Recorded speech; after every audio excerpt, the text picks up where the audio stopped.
Hi everyone, welcome back to my channel Chem Talks by Pooja Malik. In today's video, we are going to cover the fourth part of aldehydes and ketones, that is their reduction and oxidation reactions. In this video, we will discuss what are the various ways and what are the various reagents using which we can reduce and oxidize aldehydes and ketones. So kindly watch the video and subscribe to my channel. And अगर आपको video अच्छा लगे, useful लगे अपने लिए, then please give it a like and share. Now last class में हमने aldehydes and ketones की कुछ नेम रिएक्शंस को डिस्कस किया था एंड उसी के साथ आपके सारे नेम रिएक्शंस कंप्लीट हो गए हैं. अगर किसी का कोई भी एल्डिहाइड्स एंड कीटोन्स का पार्ट मिस हो गया हो तो आपको उनका लिंक डिस्क्रिप्शन में मिल जाएगा. आप वहां जाके उन वीडियोस को वॉच कर सकते हैं. ये पार्ट आप बिना उन वीडियोस को वॉच किए भी कंटिन्यू कर सकते हैं. अगर आपने नहीं देखा तो भी आप इसको इजीली समझ पाओगे. So let's start with the reduction of aldehydes and ketones. The first method through which we can reduce aldehydes and ketones is by hydrogenation, with which we will get the product as alcohols. अगर हम aldehydes का reduction कराते हैं तो हमें primary alcohols मिलते हैं और अगर हम कीटोन्स का रिडक्शन कराते हैं तो हमें सेकेंडरी अल्कोहल्स मिलते हैं. अब ये रिडक्शन हो कैसे रहा है? By hydrogenation reaction. हम एल्डिहाइड लेंगे, उसमें हाइड्रोजन का एडिशन कराएंगे in the presence of nickel as a catalyst, और इसमें जो हम रिड्यूसिंग एजेंट यूज करेंगे that could be lithium aluminium hydride LiAlH4 और sodium borohydride that is NaBH4. ये बहुत ही अच्छे स्ट्रॉन्ग रिड्यूसिंग एजेंट होते हैं. इनको हम एल्डिहाइड या कीटोन्स को अल्कोहल में रिड्यूस करने के लिए यूज कर सकते हैं. सो आप रिएक्शन देख सकते हो. फर्स्ट रिएक्शन में हमने एल्डिहाइड लिया, उसको H2 और निकल की प्रेजेंस में LiLH4 के साथ रिड्यूस करके प्राइमरी अल्कोहल बना लिया RCH2OH. सेकेंड रिएक्शन में हमने कीटोन को रिड्यूस किया इन the presence of H2 and निकल with LiAlH4 as reducing agent और हमें फाइनल प्रोडक्ट क्या मिला? Secondary alcohol. इस तरह से हम अल्कोहल को हम गेन कर सकते हैं, उनका प्रोडक्शन कर सकते हैं using aldehydes and ketones as reactant. Now second type of reduction which we have to study here is MPV reduction. It is Meerwein Ponndorf Verley reduction. इस रिएक्शन में क्या होता है? हम कीटोन्स को सेकेंडरी अल्कोहल्स में रिड्यूस करते हैं. ये रिएक्शन पर्टिकुलरली कीटोन्स के ही रिडक्शन के लिए यूज होती है. इसमें हम सबसे पहले एक कीटोन लेते हैं, उसमें आइसोप्रोपाइल अल्कोहल ऐड करते हैं और एक MPV रिएजेंट लेते हैं जिसकी प्रेजेंस में रिडक्शन होता है. ये MPV रिएजेंट क्या होता है? That is aluminium आइसोप्रोपोक्साइड. जैसे कि आप देख सकते हो इसका formula AlOCH CH3 twice and overall thrice. So this is aluminium आइसोप्रोपोक्साइड. इसी को हम MPV रिएजेंट भी बोलते हैं. सो इसकी प्रेजेंस में कीटोन और आइसोप्रोपाइल अल्कोहल का पहले रिएक्शन किया जाता है एंड क्योंकि इस रिएक्शन में एसीटोन भी बन रहा होता है तो उसको डिस्टिलेशन के थ्रू हम एसीटोन को रिमूव कर देते हैं. तो हमें फाइनल प्रोडक्ट क्या मिल जाता है? Secondary alcohol. Moving on to the third reduction reaction, that is Clemmensen reduction. बच्चों, क्लेमेंसन रिडक्शन में हम क्या करते हैं? जो एल्डिहाइड या कीटोन में C डबल बॉन्ड हो यानी कि कार्बोनिल ग्रुप होता है उसको CH2 ग्रुप में रिड्यूस करते हैं. क्लेमेंसन रिडक्शन में जो हम रिएजेंट लेते हैं that is zinc amalgam and concentrated HCl mixture. तो जैसा कि आप रिएक्शन में देख सकते हो, पहले हमने इनिशियली एक रिएक्टेंट लिया एसीटोफिनोन. उसके बाद जब हमने इसका रिएक्शन कराया जिंक एमेल्गम मिक्सचर के साथ इन the presence of conc HCl, तो देखो हमें क्या मिल गया? इथाइल बेंजीन यानी कि CO ग्रुप CH2 ग्रुप में रिड्यूस हो गया. तो यहाँ पे हम इसको क्लेमेंसन रिडक्शन बोल सकते हैं. ये एक इम्पॉर्टेंट रिडक्शन रिएक्शन है एंड इसका मैकेनिज्म भी हमें यहाँ पे डिस्कस करना है. अगर हम इसका मैकेनिज्म देखें तो देखो इनिशियली हम क्या लेंगे? एक कीटोन लेंगे, ठीक है. उसमें जब हमने जो HCl ऐड किया उसका एसिडिक पार्ट H+ क्या करेगा? इस ऑक्सीजन को प्रोटोनेट कर देगा एंड ऑक्सीजन पे प्लस चार्ज आएगा. इसके रेजोनेंस स्ट्रक्चर हम देखें तो क्योंकि ऑब्वियसली ऑक्सीजन पे प्लस चार्ज स्टेबल नहीं होता है तो वो डबल बॉन्ड की इलेक्ट्रॉन एनर्जी अपनी तरफ खींच लेगा स्टेबलाइज होने के लिए और कार्बन पे प्लस आ जाएगा और O का प्लस चार्ज न्यूट्रलाइज हो जाएगा. अब क्योंकि कार्बन पे प्लस आ गया है तो कोई भी चार्ज नहीं रहना चाहता, न्यूट्रल बनना चाहता है, तो कार्बन भी अपने प्लस चार्ज को न्यूट्रलाइज करने के लिए इलेक्ट्रॉन्स ढूंढेगा. जो इस मिक्सचर में हमने जिंक ऐड किया है एज रिएजेंट, यही जिंक इसको इलेक्ट्रॉन्स प्रोवाइड करेगा। तो हमें पता है जिंक का जब रिडक्शन होता है तो हमें क्या मिल जाता है Zn2 प्लस 2 इलेक्ट्रॉन्स। यही 2 इलेक्ट्रॉन कार्बन गेन कर लेता है और अपना चार्ज को न्यूट्रलाइज करके इसके ऊपर उल्टा नेगेटिव चार्ज आता है। पहले प्लस था, अब इलेक्ट्रॉन्स गेन करने के बाद नेगेटिव चार्ज आ गया, यानी कि हमारे पास क्या बन गया R2C-OH। अब इसका जब हम प्रोटोनेशन कराते हैं, 2 प्रोटॉन्स इसमें ऐड कराते हैं, तो एक प्रोटॉन तो कार्बन से जुड़ जाता है और कार्बन का नेगेटिव चार्ज न्यूट्रलाइज हो जाता है और दूसरा प्रोटॉन OH के साथ जुड़कर O+H2 ग्रुप बना लेता है। अब इसमें से जब हम वाटर का रिमूवल कराएंगे, ठीक है, तो वाटर का रिमूवल कराने से क्या होगा, जो ये OH2 प्लस ग्रुप है वो निकल जाएगा, क्योंकि ऑब्वियसली ऑक्सीजन पे प्लस चार्ज स्टेबल नहीं होता, तो ये बॉन्ड इजीली टूट सकता है। अब हमारे पास प्रोडक्ट क्या बचा, RCRH, जिसमें कार्बन के ऊपर प्लस चार्ज है, यानी कि एक कार्बोकेटाइन का फॉर्मेशन हो गया। अब यहाँ पर भी कार्बन फिर से न्यूट्रलाइज होना चाहेगा, तो वो जो मीडियम में जिंक प्रेजेंट है उससे 2 इलेक्ट्रॉन लेके कार्बन आयन बना लेगा। अब यहाँ पे फिर से जब हम इसका प्रोटोनेशन कराएंगे तो क्या होगा, कार्बन के साथ एक हाइड्रोजन आके जुड़ जाएगा और इनिशियली जो हमारे पास C+O था, अब वो किस में रिड्यूस हो गया, CH2 में। बच्चों ये वाली रिएक्शन जनरली हम कीटोन्स के लिए यूज़ करते हैं, एल्डिहाइड्स के लिए नहीं, क्योंकि एल्डिहाइड्स के लिए इससे बेटर रिएक्शन है अगर हमें उनका रिडक्शन कराना है। क्लेमेंसन रिडक्शन हम पर्टिकुलरली कीटोन्स के लिए ही प्रिफर करते हैं। Clear? Now, the last type of reduction reaction, that is Wolff-Kishner reduction. Wolff-Kishner reduction में भी बच्चों यही होता है कि हम डबल बॉन्ड O को CH2 में रिड्यूस कर देते हैं। यहाँ पर भी आप ध्यान देंगे कि बस क्लेमेंसन रिडक्शन और वुल्फ-किश्नर रिडक्शन का जो कन्वर्जन है, यानी कि रिएक्टेंट टू प्रोडक्ट है, वो सेम है, बट रिएजेंट जो हम यूज़ कर रहे हैं वो दोनों में बिल्कुल डिफरेंट है। क्लेमेंसन रिडक्शन में हमने एसिडिक मीडियम लिया था, वुल्फ-किश्नर रिडक्शन में हम बेसिक मीडियम लेंगे। यहाँ पे देखो आप, रिएक्शन में हम क्या कर रहे हैं, साइक्लोहेक्सेनन को रिएक्ट करा रहे हैं NH2 यानी कि हाइड्रोजीन के साथ इन the presence of a strong base, that is potassium hydroxide, और हमें फाइनल प्रोडक्ट क्या मिल रहा है, साइक्लोहेक्सेन। अगर इसका मैकेनिज्म देखें, क्योंकि ये भी एक इंपॉर्टेंट नेम रिएक्शन है, तो इसका मैकेनिज्म भी हमें स्टडी करना है। सो यहाँ पे आप देख सकते हो, सबसे पहले जो हमारा एल्डिहाइड और कीटोनिक ग्रुप है वो हाइड्रोजीन के साथ रिएक्ट करेगा और हाइड्रोजीन को हाइड्रोजोन में रिड्यूस कर देगा, यानी कि जो कार्बन के साथ डबल बॉन्ड O था वो O निकल जाएगा और H2 के साथ जुड़ जाएगा और यहाँ पे क्या बन जाएगा, C+O(N)NH2, यानी कि हाइड्रोजोन। अब इसी हाइड्रोजोन पे जो हमने अब बेसिक मीडियम लिया, उसमें जो OH- अनायन है वो आके इस पे अटैक करेगा और इसके एक प्रोटोन को एब्स्ट्रैक्ट कर लेगा। जब प्रोटोन निकलेगा तो वो इलेक्ट्रॉन्स नाइट्रोजन को देके जाएगा, तो अब क्या बन गया, C+O(N)N-H। अब यहाँ पे रीअरेंजमेंट होगा, मतलब रेजोनेंस स्ट्रक्चर्स बेसिकली इसके बनेंगे। जो नेगेटिव है नाइट्रोजन का वो डबल बॉन्ड में कन्वर्ट होगा, जो डबल बॉन्ड है वो कार्बन पे ट्रांसफर होगा, तो हमें नेक्स्ट स्पीशीज मिल जाएगी C-N+NH। इसमें जब हम वाटर का अटैक कराएंगे तो क्या होगा, एक H, ये जो कार्बन पे नेगेटिव है उसको न्यूट्रलाइज करके वहां जुड़ जाएगा और OH- निकल जाएगा। यहाँ पे जो OH- निकला है वो वापस रिएक्शन मीडियम में प्रेजेंट है, तो वापस आके स्पीशीज पे अटैक करेगा एंड जब अटैक करेगा तो वो वाटर मॉलिक्यूल को रिमूव करा देगा, यानी कि जो प्रोटोन है N+N के साथ जुड़ा हुआ H उसको निकाल लेगा। सो अब हमारे पास क्या बचा, CH N+N-। अब ऑब्वियसली N पे नेगेटिव चार्ज है तो वो अपने साइड वाले डबल बॉन्ड में ट्रांसफर करके इसको ट्रिपल बॉन्ड बना लेगा। हमें पता है N2 स्टेबल होता है, तो ये बॉन्ड ब्रेक हो जाएगा, N2 निकल जाएगा और हमें पास क्या बचेगा मीडियम में, C-H। ठीक है, एंड ऑब्वियसली यहाँ पे भी जब हम प्रोटोनेशन कराएंगे तो वापस क्या बन जाएगा, CH2 ग्रुप, जो कि हमें चाहिए था एज आर प्रोडक्ट। सो इस तरह से हम क्लेमेंसन रिडक्शन को प्रोसीड कर सकते हैं। With this your reduction reactions are complete. Now let's move on to the oxidation reactions. अगर हमें एल्डिहाइड्स का ऑक्सीडेशन करना हो या कीटोन्स का ऑक्सीडेशन करना हो तो हम कैसे करेंगे, वो हम इस टॉपिक में समझेंगे। एंड ऑक्सीडेशन बच्चों एक ऐसा मेथड है जिसको यूज़ करके ना हम एल्डिहाइड्स और कीटोन्स को डिफ्रेंशिएट भी कर सकते हैं, क्योंकि एल्डिहाइड्स को ऑक्सीडाइज करने का तरीका अलग होता है, वो अलग तरह से ऑक्सीडाइज होते हैं, एंड कीटोन्स अलग लेवल तक ऑक्सीडाइज होते हैं, तो इसलिए हम इनको डिफ्रेंशिएट भी कर सकते हैं बेस्ड ऑन देयर ऑक्सीडेशन।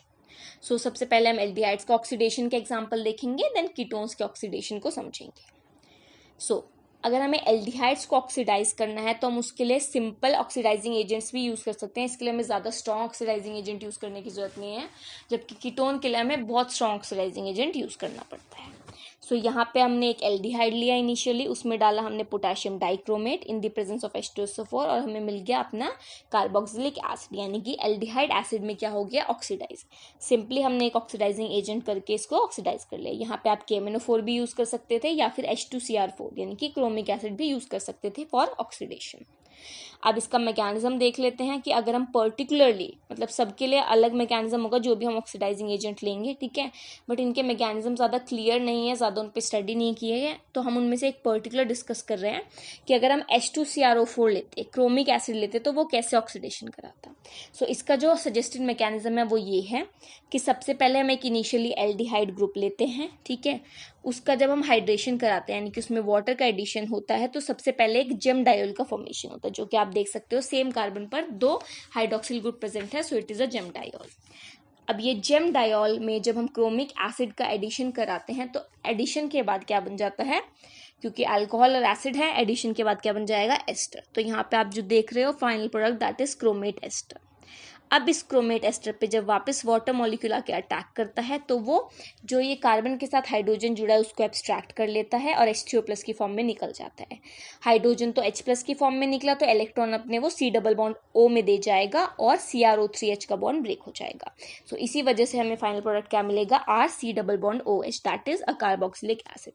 तो इस तरह से हम अपने इनिशियल एल्डिहाइड को एसिड में रिड्यूस कर सकते हैं using chromic acid as oxidizing agent. This was the first reaction for aldehydes oxidation. आगे की जो आप रिएक्शन अभी हम डिस्कस करेंगे that is based on the reducing character of aldehydes. अब बच्चों देखो, हमने अभी क्या कहा, जो एल्डिहाइड्स होते हैं हम उनको इजीली ऑक्सीडाइज कर सकते हैं। ऑब्वियसली जो भी स्पीशीज इजीली ऑक्सीडाइज हो सकती होगी उसका रिड्यूसिंग कैरेक्टर भी उतना ही ज़्यादा होगा। तो जो एल्डिहाइड्स होते हैं खुद तो ऑक्सीडाइज हो जाते हैं बट दूसरों को रिड्यूस करते हैं, so they act as powerful reducing agents. इसके रिड्यूसिंग नेचर को हम 2-3 रिएक्शन से समझ सकते हैं कि ये किन किन बोल सकते हैं किन किन रिएजेंट को या किन किन कंपाउंड को रिड्यूस करता है। कुछ केमिकल टेस्ट होते हैं, ठीक है, जिन केमिकल टेस्ट को परफॉर्म करके हम बता सकते हैं कि जो सॉल्यूशन हम या जो कंपाउंड ले रहे हैं वो एल्डिहाइड है, कीटोन है। उन सॉल्यूशंस या उन कंपाउंड्स को अगर जो ग्रुप है वो रिड्यूस कर देता है तो हम बोलते हैं वो एल्डिहाइड है, एंड अगर रिड्यूस नहीं कर पाता है तो वो कीटोन है। सो इसको एज डिफरेंशिएटिंग टेस्ट भी यूज़ किया जा सकता है।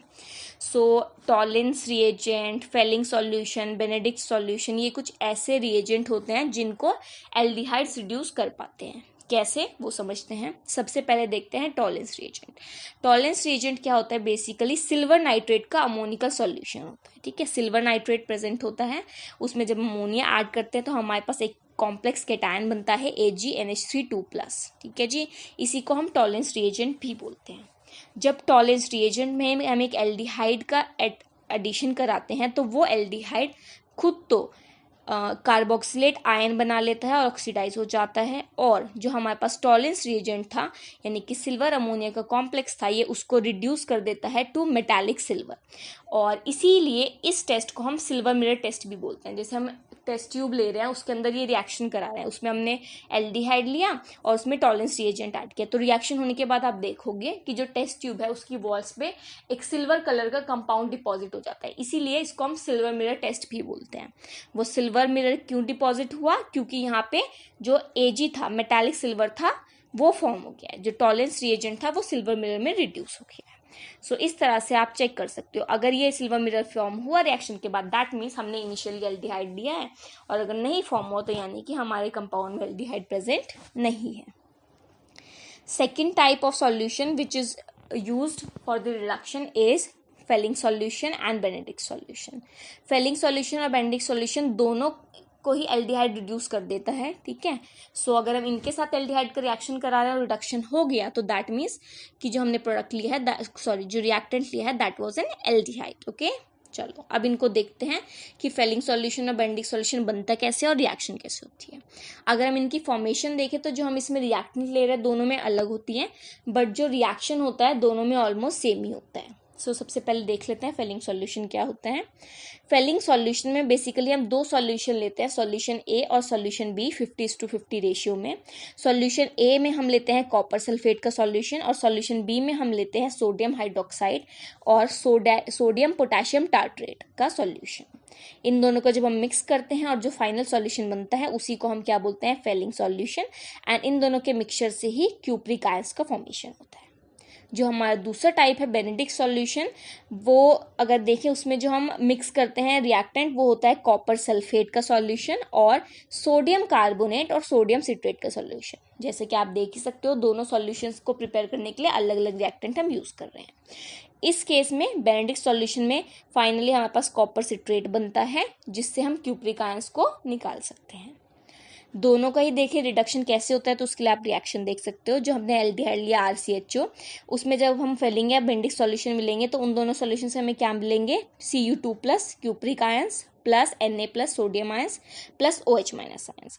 इनकी प्रेजेंस में एल्डिहाइड रिड्यूस हो जाता है, ठीक है, सॉरी एल्डिहाइड ऑक्सीडाइज हो जाता है 2H sodium salt carboxylate anion बना लेता है, ठीक है। और जो हमारे Cu2+ आयंस है वो रिड्यूस हो जाते हैं टू Cu2O, ठीक है, और क्या बना लेते हैं, एक रेड कलर की PPT। सो इनिशियली हमारे पास Cu2+ था, वो रिड्यूस हो गया टू Cu+। सो ऑब्वियसली एक रिडक्शन रिएक्शन हो गया, ठीक है। और एल्डिहाइड का सोडियम सॉल्ट में ऑक्सीडेशन हो गया, सो it is an redox reaction. इस तरह से हम बेनेडिक्ट सॉल्यूशन और फेलिंग सॉल्यूशन को भी रिड्यूस कर सकते हैं using N aldehyde. Obviously ketones ये रिएक्शन नहीं देते हैं क्योंकि कीटोन्स इजीली ना ऑक्सीडाइज होते हैं और ना ही खुद इतने अच्छे रिड्यूसिंग एजेंट होते हैं जितने कि एल्डिहाइड होते हैं। सो बच्चों इसी के साथ आपके एल्डिहाइड्स का ऑक्सीडेशन कंप्लीट होता है। Now let's move on to the oxidation of ketones.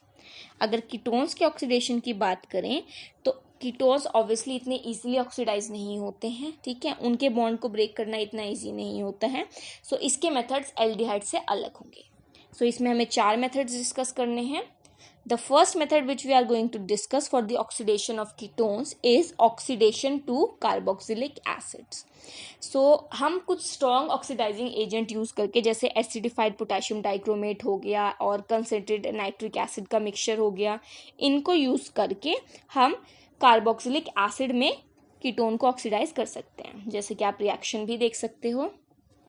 जो हमारा रिएक्टेंट था CH3CH2COCH3 वो ऑक्सीडाइज हो गया है CH3COH में और CH3CH2COH में using potassium dichromate. Moving on to the second reaction for the oxidation of ketones, that is haloform reaction. बच्चों हेलोफॉर्म रिएक्शन में भी यही हो रहा होता है कि जो हमारे कीटोन होता है वो ऑक्सीडाइज हो रहा होता है और sodium salt of carboxylate anion बना लेता है। अब ये हेलोफॉर्म रिएक्शन क्या है, इसको हम अलग से क्यों पढ़ रहे हैं, इसमें क्या होता है। सो ये जनरली हम मिथाइल कीटोन्स पे अप्लाई करते हैं। हम मिथाइल कीटोन्स का रिएक्शन कराते हैं हेलोजेंस के साथ इन the presence of aqueous sodium hydroxide solution. जब ये हेलोजेंस और एक्वस सोडियम हाइड्रोक्साइड एक दूसरे के साथ रिएक्ट करते हैं तो रिएक्शन के बाद ये बनाते हैं सोडियम हाइपोहेलाइट।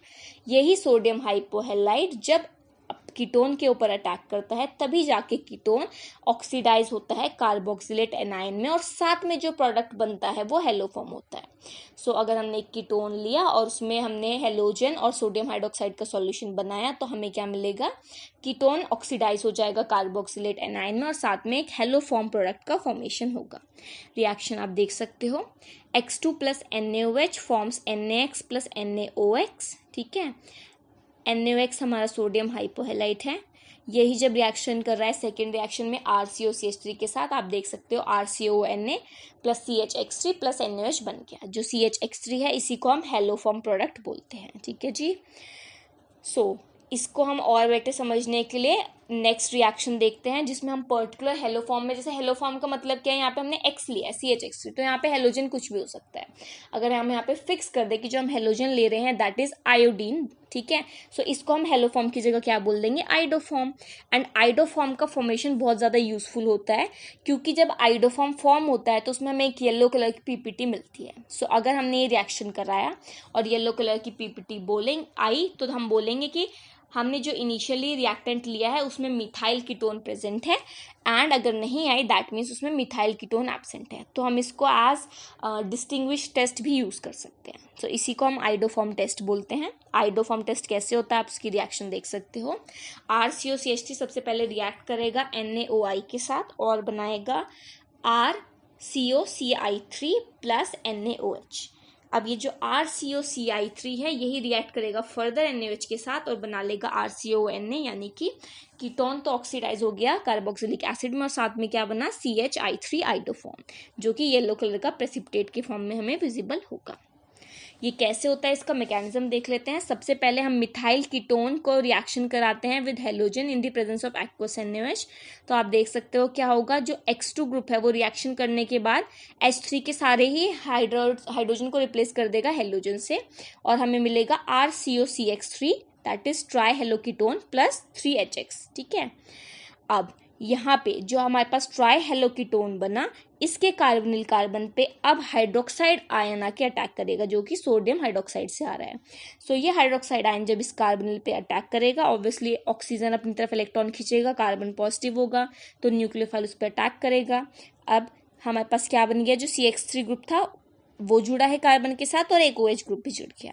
अब ऑब्वियसली ऑक्सीजन पे नेगेटिव चार्ज इतना स्टेबल नहीं होगा, तो ऑक्सीजन वापस आने की कोशिश करेगा अपने इलेक्ट्रॉन्स ट्रांसफर करने की कार्बन को, और इसी प्रोसेस में जो CH3 बॉन्ड है यानी कि CC बॉन्ड है वो ब्रेक हो जाएगा, और यहाँ पे CH3 ग्रुप हमारा एनायन की फॉर्म में निकल जाएगा, और हमें क्या मिलेगा, कार्बोक्सिलेट एनायन, और हमारे जो हेलो फॉर्म था उसका फॉर्मेशन हो जाएगा। सो इस तरह से इस रिएक्शन को आप प्रोसीड कर सकते हो। सो आई होप कि ये आपको रिएक्शन क्लियर हो। अब इसके 2 ऑक्सीडेशन के प्रोसेस और बचे हैं कीटोन के, उनको भी हम डिस्कस कर लेते हैं। Next oxidation of ketone is Baeyer Villiger oxidation. Baeyer Villiger oxidation में क्या होता है, हम कीटोन्स का रिएक्शन कराते हैं पर एसिड्स के साथ, और प्रोडक्ट में हमें मिलता है एस्टर। तो आप देख सकते हो हमने इनिशियली लिया RCO R', उसका रिएक्शन कराया हमने पर्टिकुलरली पर बेंजोइक एसिड के साथ।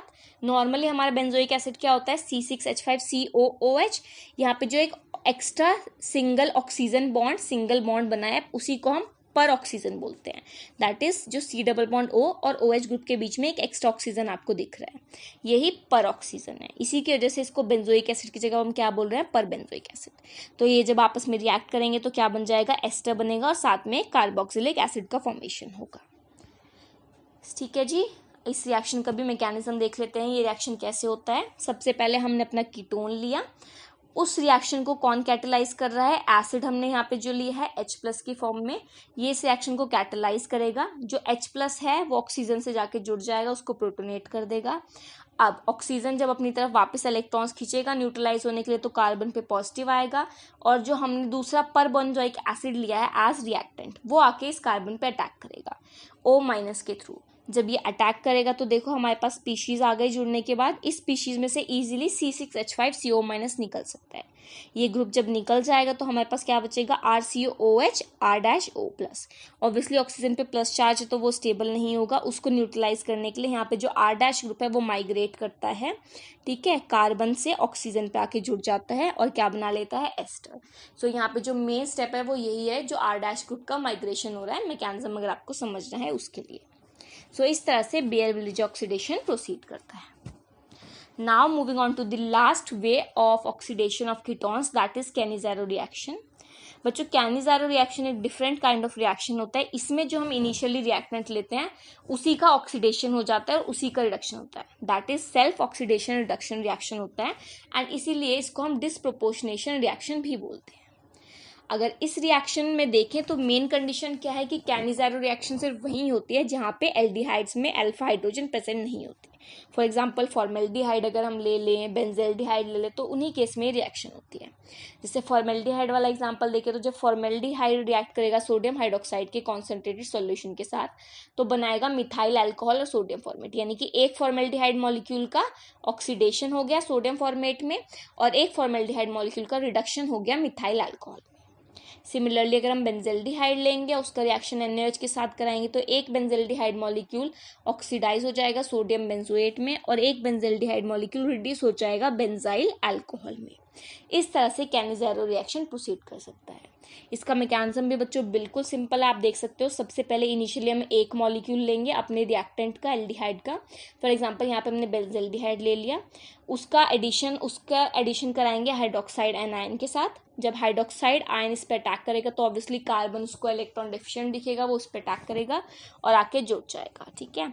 अब ये जो स्पीशीज़ है जिसमें कार्बन के साथ OH ग्रुप जुड़ गया और O पे माइनस चार्ज भी है, ऑब्वियसली O पे माइनस चार्ज स्टेबल नहीं होगा, वो वापस आना चाहेगा, कार्बन पे फिर इलेक्ट्रॉन एक्स्ट्रा हो जाएंगे, तो ये वाला कार्बन अब किस पे अटैक करेगा, दूसरे मॉलिक्यूल पे, बेंजल्डिहाइड के।